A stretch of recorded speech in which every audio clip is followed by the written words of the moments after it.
Good morning and welcome to everyone. My name is Alyson Jacks. I'm the Associate Minister here at First Unitarian Universalist Society of San Francisco, and it's wonderful to have you with us this morning. Our worship service is a collective endeavor, and I want to thank first our musicians, Reiko Oda Lane, our organist, Carmack, Rosalie Alfonso, and Bill Klingelhoffer, collectively known as the Grandview Driveby Aloha Band, who are performing here for the first time in our sanctuary, so a special welcome to them. They'll be coming to you live from the chapel. We also want to thank Asher Davison, our hymn leader, Jonathan Silk, our AV and sound expert, Eric Shackelford and Shu Leong on cameras, to Richard Davis-Lowell, who's serving as our worship associate today, to Joe Chapeau, who is monitoring our chat and can answer questions to help you out and get you connected, to Thomas Brown, serving as our sexton this morning, to Athena Papadakos for our beautiful flower arrangement that is decorating our space today. And finally, to Alex Starr, Les James, and Tom Brookshire, who are monitoring our virtual coffee hour on Zoom that will be following the service. If you're with us for the first time, I encourage you to download the order of service that you can find along in the chat and on our website to follow along. You can access it through the description in the video. It's posted in the chat and emailed to everyone who signs up for our newsletter. And so we begin by doing lighting of our candle as we have each week since the stay-at-home orders have been in place since March 2019.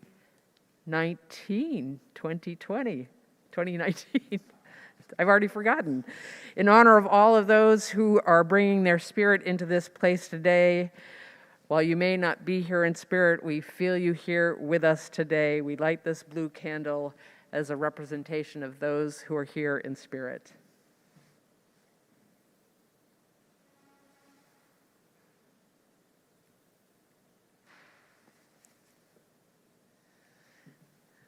And please rise in body and spirit and join in our opening hymn, number 38, Morning Has Broken.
Brief. We want to welcome you to the service, and that you can follow along by clicking on the description in the video. And again, to everyone who is receiving our newsletter, it will be emailed to you. You can also sign up to learn more about our congregation by clicking on the link for our connections forms that's found in the order of service and the video description. The order of service also lists upcoming events and links to opportunities to connect. And again, we hope you'll join us for the Zoom coffee hour, which will take place after the service. Because August is a quiet month here at church, we don't have any additional announcements to offer you this morning. But please, again, check our weekly e-newsletter, The Flame, to stay up to date on all the events that are happening at the church.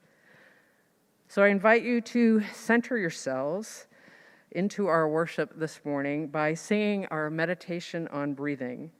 The words are found in the order of service. You can listen to our song leaders. If this is your first time singing it, you can join in after they've sung through a few times. Let us come together in worship. When I breathe in, I'll breathe in peace. When I breathe out, I'll breathe out love. When I breathe in, I'll breathe in peace. When I breathe out, I'll breathe out love. When I breathe in, I'll breathe in peace. When I breathe out, I'll breathe out love. When I breathe in, I'll breathe in peace. When I breathe out, I'll breathe out love. When I breathe in, I'll breathe in peace. When I breathe out, I'll breathe out love. When I breathe in, I'll breathe in peace. When I breathe out, I'll breathe out love. Now will you join me in our chancel lighting? You'll find the words printed in your order of service. We light this chalice for the light of truth, the warmth of love, and the fire of commitment. We light this symbol of our faith as we gather together.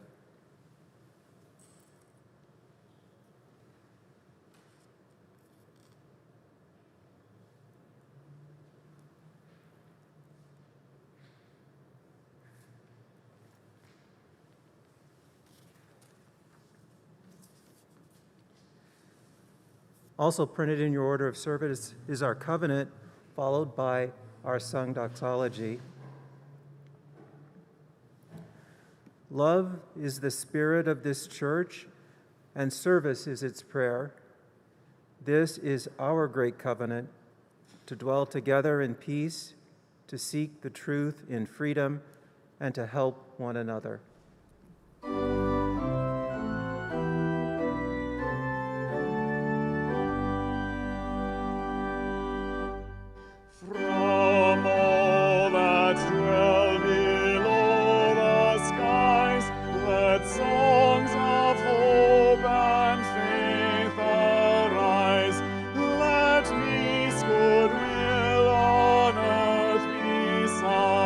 Through every land.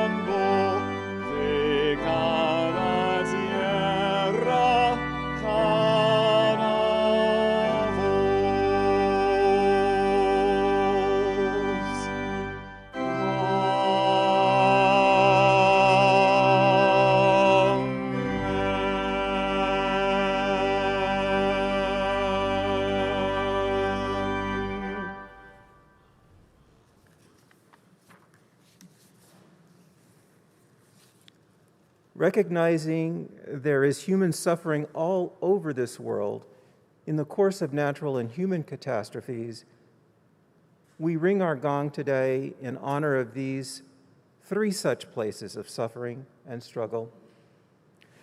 As we have since July of 2019, for those lives held and those lives lost in federal custody in our detention camps, for the mounting trauma to children separated from their families, for all people held without charge in less than transparent or humane circumstances, in this repeat of the most shameful chapters in our nation's and our world's history of xenophobia, racism, and greed, we ring the gong 7 times for this week of days in which human dignity has been dismissed and our responsibility for that as citizens of this country.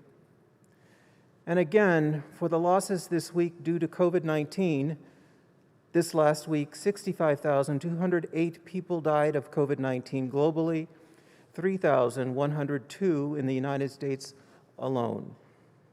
We hold in our hearts all of these losses, each one of those people precious and worthy of health and safety. We ring our gong once more to remember that 76 years ago, on August 6th and 9th, the first 2 atomic bombs were dropped on Hiroshima and Nagasaki, Japan. These 2 events remain the only use of nuclear weapons in armed conflict in the world. We wish to acknowledge the horrific and ill-conceived misery and death inflicted on millions of innocent victims by those actions, and we affirm our belief in the dignity and worth of human life, wherever it is, and the need to be vigilant and ready to oppose unjust violence wherever it occurs. So much to remember and hold. May we keep those we have named and their loved ones in our thoughts and in our prayers, and may we ease the tide of human suffering this coming week howsoever we can.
We gather this morning from across the country, the Bay, scattered corners of our state, our country, and beyond.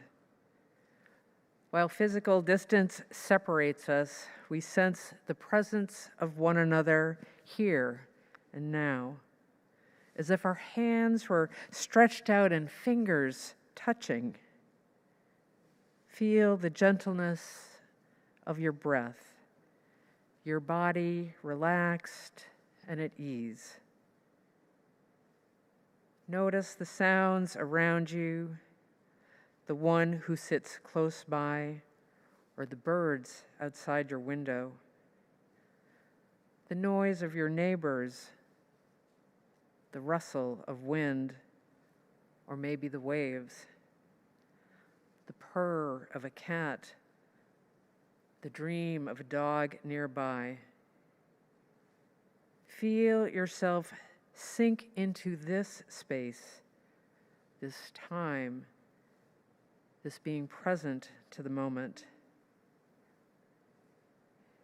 In this slow bend of summer, we pause to lift up what is resting on our hearts, to name our joys and our sorrows. We hold in our hearts the firefighters across the West who work tirelessly to tame the flames. And we pray for the earth's healing and recovery. This morning, I offer the words of poet John Daniel, A Prayer Among Friends. Among other wonders of our lives, we are alive with one another. We live here in the light of this unlikely world that isn't ours for long. May we spend generously the time we are given. May we enact our responsibilities as thoroughly as we enjoy our pleasures. May we see with clarity. May we seek a vision that serves all beings. May we honor the mystery surpassing our sight. And may we hold in our hands the gift of good work and bear it forth whole. As we were born forth by a power we praise to this one earth, this homeland we all love. Join me now in a time of silent reflection.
Amen.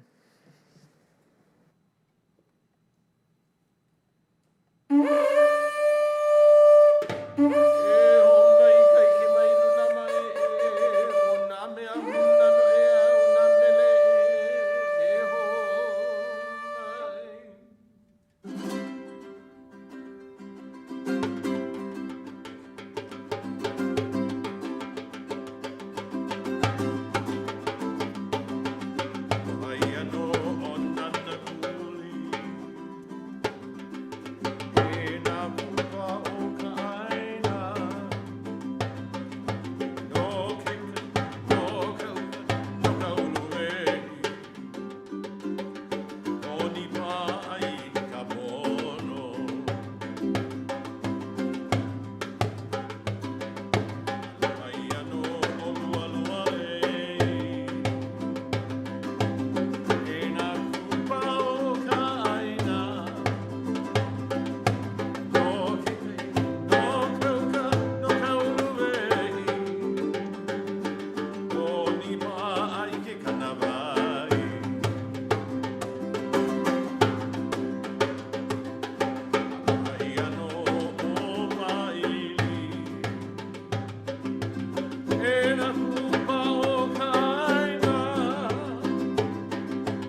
Years ago, while visiting a high school friend's house, he asked me if I'd like to see his mother's special hobby. Sure, I said. He reached into a closet and carefully pulled out a large black lacquered box. Then he slowly slid the top back. All I saw was a bed of green leaves that reminded me of bay trees. But then, as he held the box for me in the quiet, I could hear them before I could see them. A soft munching sound that drifted up from the leaves. Silkworms. Wow, I thought, what's that like? Day in and day out, munching on green mulberry leaves in a cool, beautiful box. You look around and you're surrounded by your brothers and your sisters, friends and colleagues, munching away. It's so peaceful and reassuring. Then one day, while munching on all those delicious leaves, something shifts. They just don't taste the same. Whoa, I never noticed that before. And just like that, you can't unnotice it, and things begin to change. My friend told me that at the right time, the worms form a translucent chrysalis, and that right before your eyes, you can witness their transmutation from worm to pupa. If you know what you're looking at, you can see them change. It sounded beautiful and horrifying all at the same time. Is that really true? I thought. Where's a sixth grader when you need one? I do think it's possible to see change happening. I can feel it. For me, this is no ordinary time. I move through my days with different energy, a kind of urgency. No longer do years stretch before me, incomprehensible in their length. Today, I can almost feel the hours slipping through my fingers, no matter how tightly I cup my hands. Today, I feel a little like I'm in my own chrysalis, my own in-between time, undergoing my own transmutation. My clothes don't fit the way they used to. I don't like my shoes. My neck no longer smooth and supple, and I can't make it the same anymore. The familiar sights and sounds, they just don't soothe like they used to, and I can't control any of it. And I hear a stirring amongst my brothers and my sisters, friends and colleagues. They know it too. A season has shifted and a different time is coming. You know, there's a lot going on in that box, my friend told me, as he slid the top back on. And you have to keep the leaves fresh or the worms die, he said. My mom told me that. Last week, I was staring out of a big picture window up at a beautiful sky turning from blue to orange and deepening into twilight. A tangle of wires crisscrossed my view, and in the distance, a jetliner twinkled by. If I stay here much longer, I thought, I'll be in total darkness. "Do you need some light?" my husband Bill asked. "No, not just yet," I answer. They say all good things come to those who wait. Well, I'm waiting, and something inside me tells me if I'm going to make a difference in my life, I'm the one who has to make that difference. But right now, in this moment, I'm waiting. And then I remember what my friend said to me so many years ago, that there's a lot going on inside of that box, Richard. And I think I understand now what his mother knew then. Keep the leaves fresh, Richard. Your time is coming.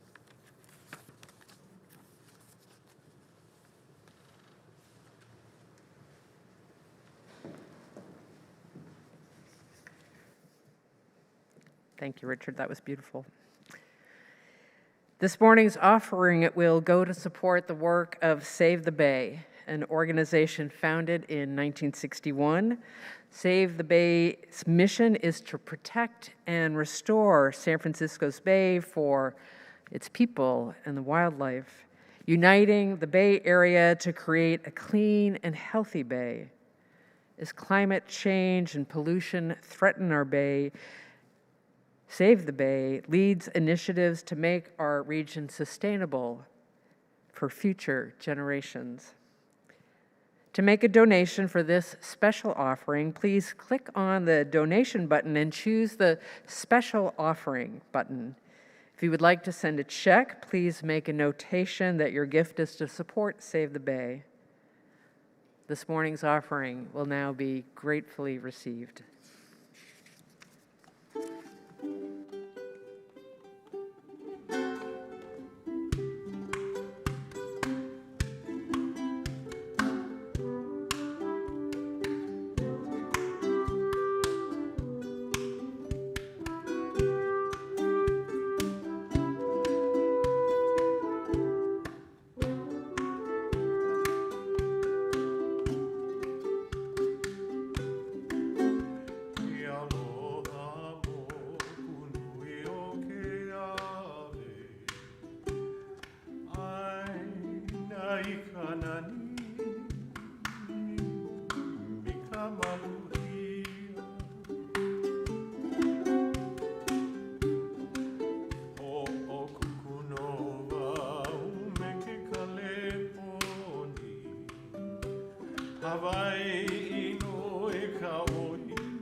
Our reading this morning is from the book Swimming to the Top of the Tide, Finding Life Where Land and Water Meet by Patricia Hanlon.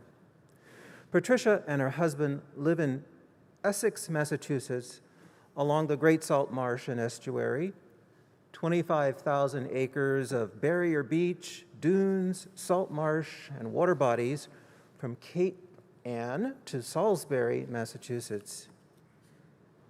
Over the course of a year, Hanlon and her husband swam the estuary, exploring, learning the ways of the estuary and the creatures who call it home, its cycles and patterns, discovering the vibrant energy of a place where two ecologies blend, jostle, and bring forth new life. She writes, "Sometimes you can swim with the current to the top of the tide, to the pause between flow and ebb. The water will begin to cover all but the top floor or so of the cord grass. Our body is suspended in the green gold as hay flecks swirl slowly all around you. The water no longer feels like water exactly. It could be air, clouds, a gel. This is what the tide turning looks and feels like when you're in it, and it's not just a metaphor. You're at the apex of a bell curve, rendered in tide logs at the height of an inhalation, a pause, a holding of breath, and then the beginnings of a long 6.5-hour exhalation.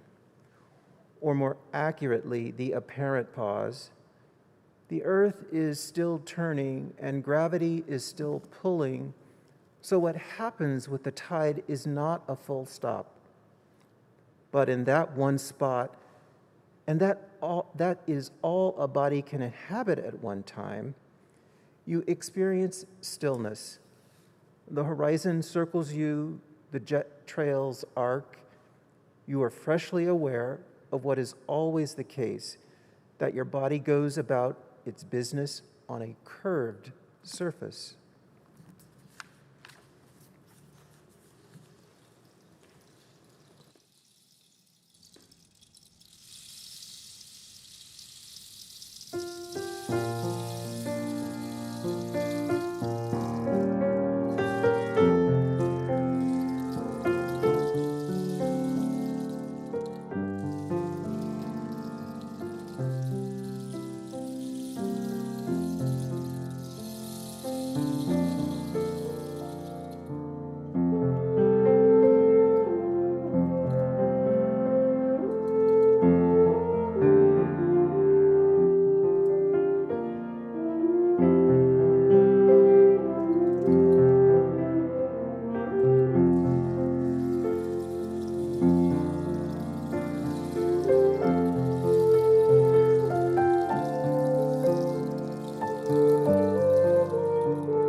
One way to think about ordinary time comes from the liturgical calendar. It represents the weeks between the end of Christmas season and the beginning of Lent, as well as the weeks following Pentecost Sunday and the first Sunday of Advent. Ordinary time, according to those who follow it, is the period in which the faithful live not in feasting or penance, but in watchfulness and expectation. In her poem, The Ordinary Time, Dana Littlepage Smith directs our attention to creatures and phenomena that belong to a more common understanding of the ordinary, the usual, the commonplace, what comes naturally, being in the day-to-day. Her poem invites us to find healing and affirmation by simply being present and by attending to the actors and the events of everyday life. The ordinary time. Goldfish in the horse trough nibble at morning's surface. They are not busy, they're breathing. The sparrow threading straw under the eave lifts whips of time to his mate's music. This is the opposite of busyness. Birds, even singing, can be the architects of our silence. Would you be healed by being? Then be here. Of course, that's obvious, isn't it? There is no other where. Last night, the horse laughing in the field grunted me to still standing. So I stood and listened after my friend went to bed, having asked me, without wheedling or pleading, "Can you make me feel not like a failure?" "I can't," I said, "but I can advise you to watch the wagtail drop from this eave like the plumb line of rain following. It doesn't fret about the minutiae of rising. When needed, it rises." Littlepage's poem directs our attention to the ordinary: birds building nests, horses laughing, fish nibbling, and see what arises in us, and even just for a moment, set aside our feelings of failure and frettedness and allow ourselves to sink into the ordinary beauty that surrounds us. Think of the silkworm meditatively munching away on those mulberry leaves. I am not a strict follower of the liturgical calendar. My relationship to time and being is rooted in the seasons, the slow turning of summer to fall, fall to winter, winter to spring, and back again. The seasons offer a standing invitation to explore the ordinary, to go deeper into the rhythms that each season brings. I've not had the pleasure of spending a year swimming in an estuary, but I have experienced the feeling of stillness that Hanlon describes, where I feel myself inhabited in time. No doubt you've had those moments too, aware of Earth's turning, gravity's pull, but somehow steeped in the stillness as you slowly circle through time. Now, Wendy and I just returned from a month on the East Coast, spending time on the Kennebec River in the little town of Bodenham, Maine. We spent our time observing the river, the tidal shifts and flow of the currents, the sunlight sifting through the trees and resting atop the wild rice growing in the water. Late afternoons, we listened to the distant thunder roll in. We kayaked and swam in the river, watched eagles and osprey fly, and sturgeon 6 feet long jump in the river, from the river and then nosedive back in. Spending time on the river, life slows down and our days adjust to the tidal rhythm, the seemingly easeful inhalation and exhalation of the water. Over time, we settle in and sink down while riding the curve. Time had not stopped, but we grew still. I sat in my rocking chair, immersed in Hanlon's story. There is no absolute pause, she writes. Just as there is no actual hiatus at the top of the tide.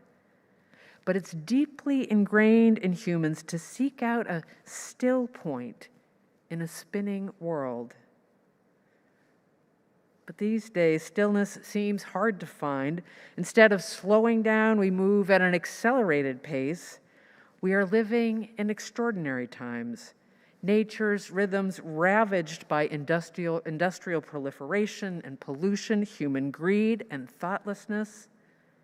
We are faced with fires, floods, droughts, heat, resulting in great poverty, human suffering, and a depletion of resources that exhausts our planet. Nature, it seems, has grown weary, tired of forgiving our trespasses. We know this is a time for action. We've known it for years, yet we often feel paralyzed. Part of our paralysis, I think, is the loss of our relationship to ordinary time. How might we find a still point, restore ourselves and our planet?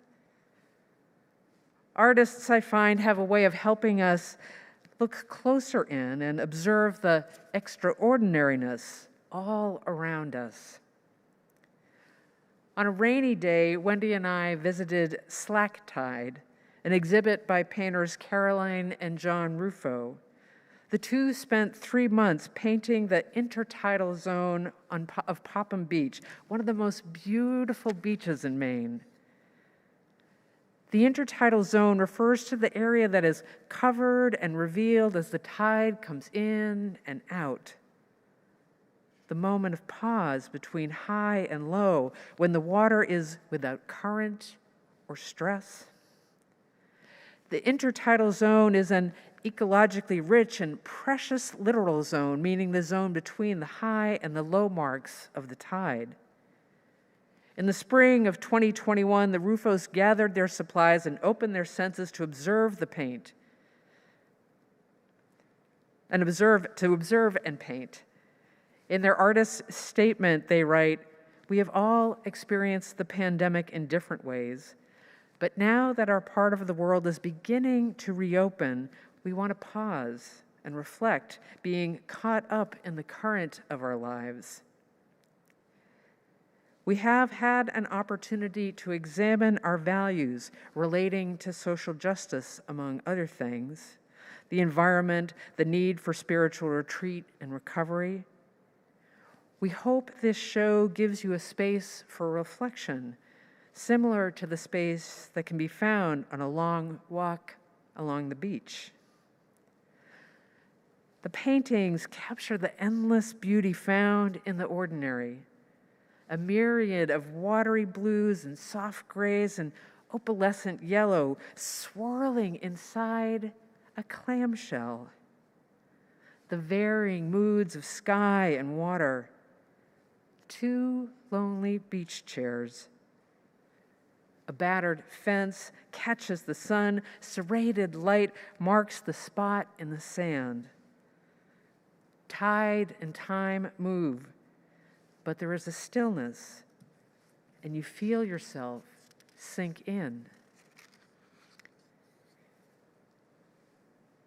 In the tension of the tide, be it ocean or tidal river or estuary, you find what the biologist Dorothy Borse calls edge ecologies, the place where land and water meet.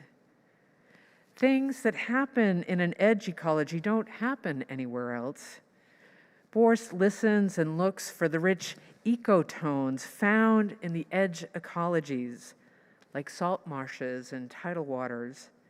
These special places where the 2 households live in a sort of fertile tension. Here is more than 2/3 of marine fish start their life. These watersheds are a gathering place, a commons, if you will, where life is formed and forming.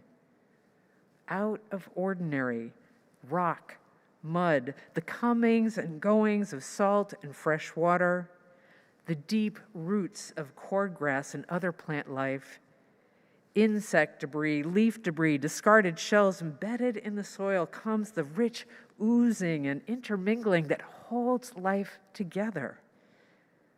This is what Hanlon witnessed as she swam into the deep, wet womb of the estuary, leaving her feeling both redeemed and restored.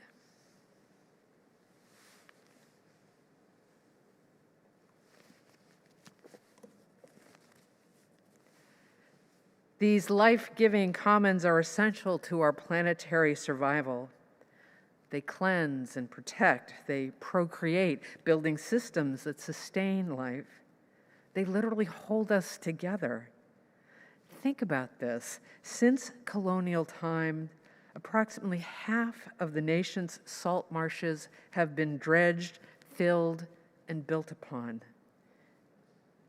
In our home state of California, we have lost between 75 to 85% of our original coastal wetlands. Without them, we lose the edge and the floodwaters rise. But there is still time.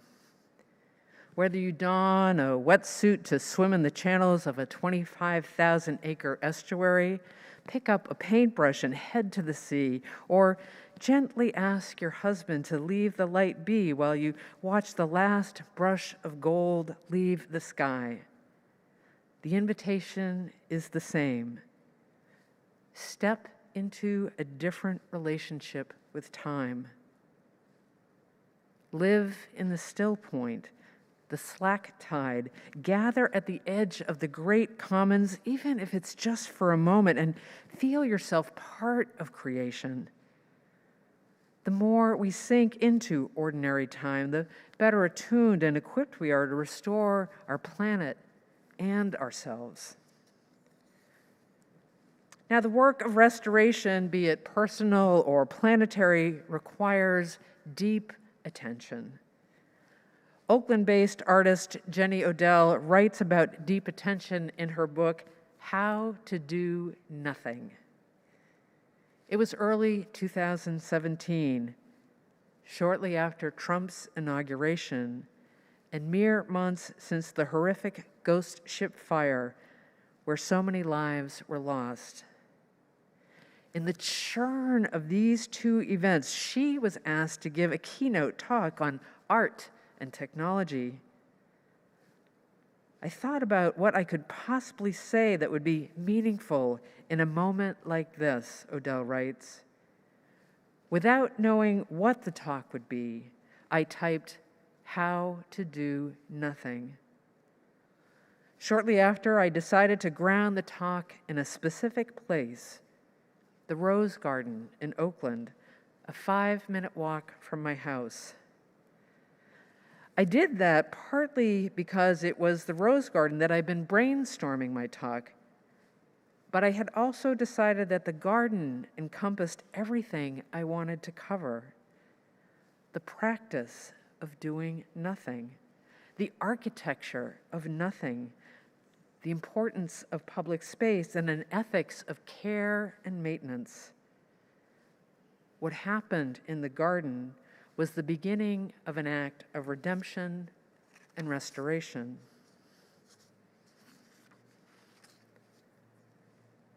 What Odell was healing from was what she calls repetitive injury of the spirit.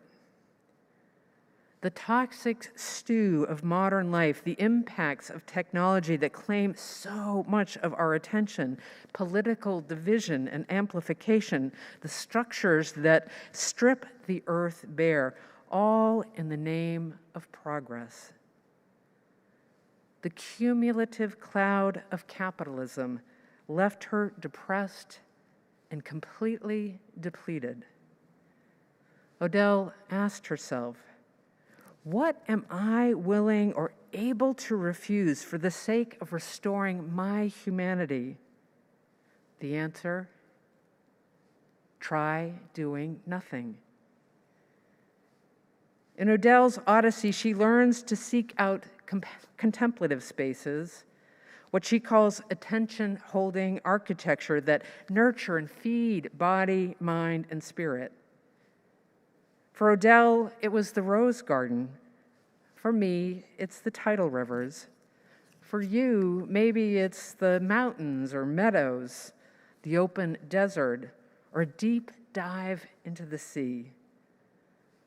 Sometimes all it takes is a gaze out the window where you catch the rise and fall of a swallow on summer's eve. Odell writes about the importance of bioregionalism, which is based on observation and recognition of what grows where and is rooted in the cultures of indigenous traditions that live close to the land. It teaches us how to appreciate the complex web of relationships and work to protect them.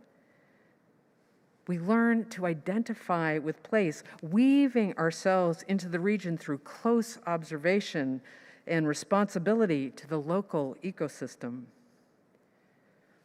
Bioregionalism is another way we can learn to live in ordinary time. Faith communities share something in common with bioregions. They too should be, can be, and often are attention-holding architectures that seek to nurture the spirit and deepen connections. We are more than a social network. Rather, let's see ourselves as what Odell calls mesh networks, where the focus is deepening our attention and understanding to what holds us together and brings life forward. We need to immerse ourselves in stories and teachings of ancient and ordinary time, out of which the cordgrass grows, the cordgrass and the clams grow, the redwood takes root, and the slack tides continue to turn. The need for personal, spiritual, and ecological repair is now. It is time we stepped in to do the holy work of spiritual and ecological restoration. Let us begin by settling in and resting in the still point as we go round and round this extraordinary spinning world. May it be so. Join in our closing hymn, number 83, Winds Be Still.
Find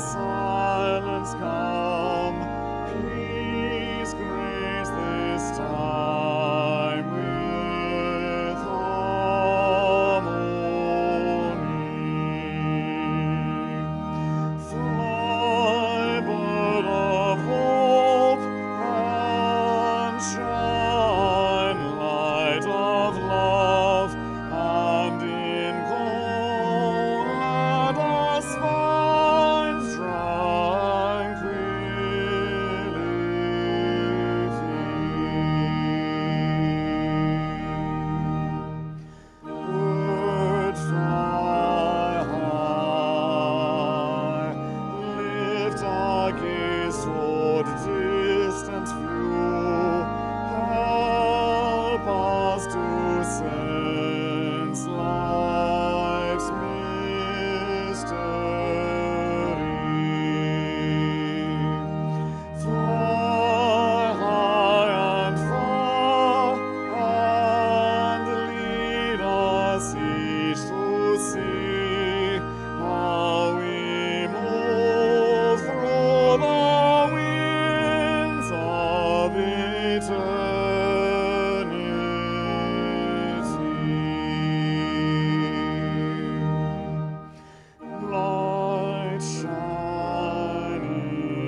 In our leaving, let us hold on to this: the enduring of love, the persisting of hope, and the remembering of joy, the offering of gratitude, the receiving of grace, and the blessings of peace. Go in peace.